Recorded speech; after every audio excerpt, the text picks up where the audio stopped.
गं गणपते नमः। आप सभी का आपके अपने चैनल पर बहुत बहुत स्वागत है। आप सभी पर ईश्वर की कृपा सदा बनी रहे।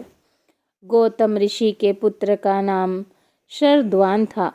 उनका जन्म बाणों के साथ हुआ था। उन्हें वेदाभ्यास में जरा भी रुचि नहीं थी और धनुर्विद्या से उन्हें अत्यधिक लगाव था। वे धनुर्विद्या में इतने निपुण हो गए कि देवराज इंद्र उनसे भयभीत रहने लगे। देवराज इंद्र ने उन्हें साधना से डिगाने के लिए नामपदी नामक एक देवकन्या को उनके पास भेजा। उस देवकन्या के सौंदर्य के प्रभाव से शरद्वान इतने काम पीड़ित हुए कि उनका वीर स्खलित होकर एक सरकंडे पर आ गिरा।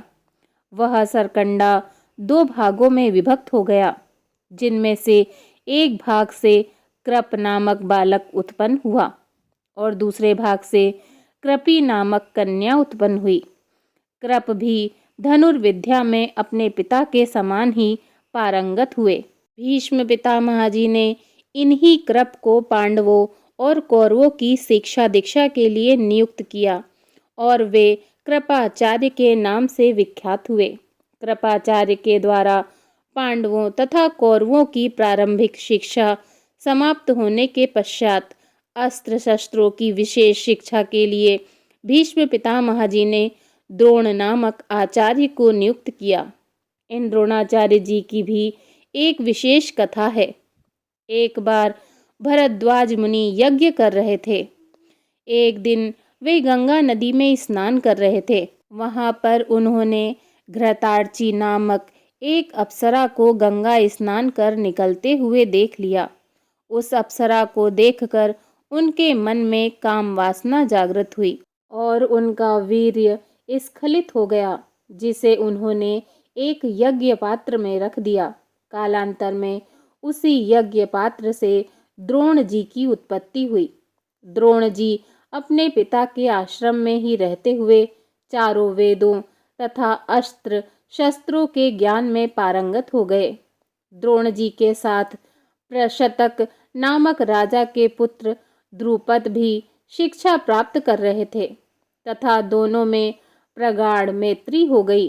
उन्हीं दिनों परशुराम जी अपनी समस्त संपत्ति को ब्राह्मणों को दान में दे करके महेंद्राचल पर्वत पर तप कर रहे थे। एक बार द्रोण जी उनके पास पहुँचे और उनसे दान देने का अनुरोध किया। इस पर परशुराम जी बोले, वत्स, तुम विलंब से आए हो। मैंने तो अपना सब कुछ पहले ही ब्राह्मणों को दान में दे डाला है। अब मेरे पास केवल अस्त्र शस्त्र ही शेष बचे हैं। तुम चाहो तो उन्हें दान में ले सकते हो। द्रोण जी यही तो चाहते थे।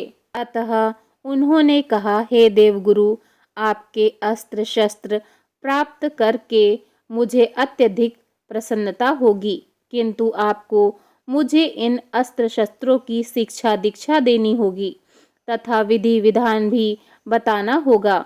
इस प्रकार परशुराम जी के शिष्य बनकर द्रोण जी अस्त्र शस्त्र आदि सहित समस्त विद्याओं के अभूतपूर्व ज्ञाता हो गए। शिक्षा प्राप्त करने के पश्चात द्रोण जी का विवाह कृपाचार्य जी की बहन कृपी के साथ हो गया। कृपी से उनका एक पुत्र हुआ। उनके उस पुत्र के मुख से जन्म के समय अश्व की ध्वनि निकली, इसीलिए उसका नाम अश्वस्थामा रखा गया। किसी प्रकार का राज आश्रय प्राप्त न होने के कारण द्रोण जी अपनी पत्नी कृपी तथा पुत्र अश्वस्थामा के साथ निर्धनता के साथ ही रहते रहे।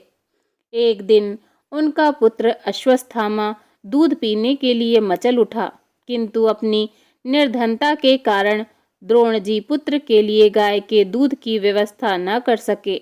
अकस्मात उन्हें अपने बाल्यकाल के मित्र राजा द्रुपद का स्मरण हो आया, जो कि पांचाल देश के नरेश बन चुके थे। द्रोण जी ने द्रुपद के पास जाकर कहा, मित्र, मैं तुम्हारा सहपाठी रह चुका हूँ। मुझे दूध के लिए एक गाय की आवश्यकता है और तुमसे सहायता प्राप्त करने की अभिलाषा लेकर मैं तुम्हारे पास आया हूँ। इस पर ध्रुपद अपनी पुरानी मित्रता को भूलकर तथा स्वयं के नरेश होने के अहंकार के वश में आकर द्रोण जी पर बिगड़ उठे और कहा, तुम्हें मुझको अपना मित्र बताते हुए लज्जा नहीं आती? मित्रता केवल समान वर्ग के लोगों में होती है, तुम जैसे निर्धन और मुझ जैसे राजा में नहीं। अपमानित होकर द्रोण जी वहां से लौट आए और कृपाचार्य जी के घर गुप्त रूप से रहने लगे।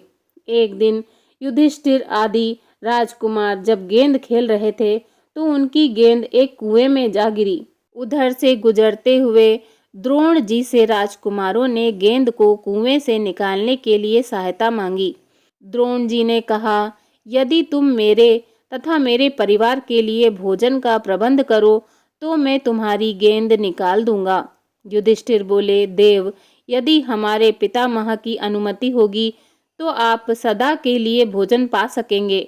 द्रोणाचार्य जी ने तत्काल एक मुट्ठी सीख लेकर उसे मंत्र से अभिमंत्रित किया और एक सीख से गेंद को छेदा, फिर दूसरे सीख से गेंद में फंसे सीख को छेदा। इस प्रकार सीख से सीख को छेदते हुए गेंद को कुएं से निकाल दिया।